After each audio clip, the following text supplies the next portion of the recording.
Maithili express की शानदार प्रस्तुति।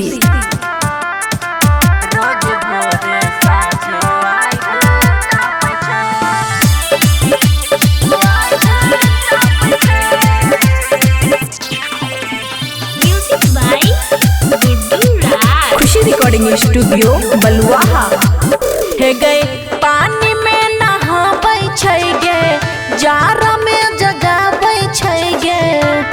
गए हे गए पानी में नहाबै छै गे, जाड़ा में जगाबै छै गे।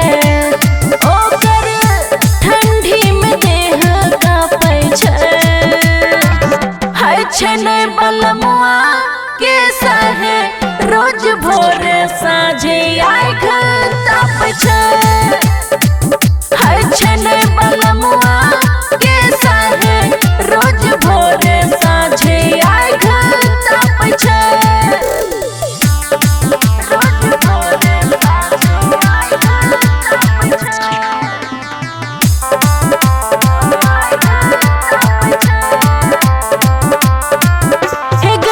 मछली भुजाबै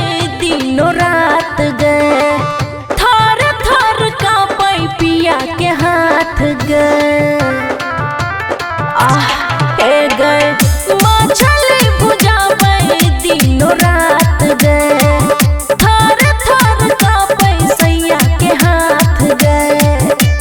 किने हाथ से चिकन नापै छै, है छै नै बलमुआ के सहे रोज भोरे साँझे आँख तापै छै।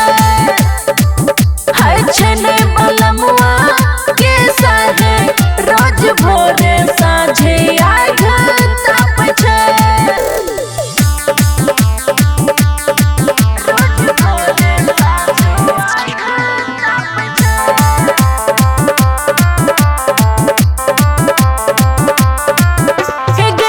करे के नै मन करे कुछो, बाप बिहारी से जब पूछो।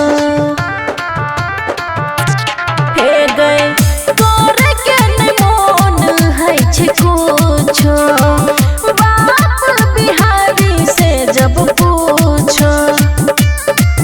खुशी यादव बात सुन हाफे छै, है छै नै बलमुआ के सहे रोज भोरे साँझे आँख तापै छै।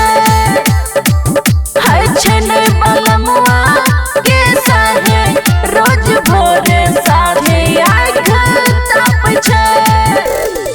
खुशी रिकॉर्डिंग स्टूडियो बलुआहा।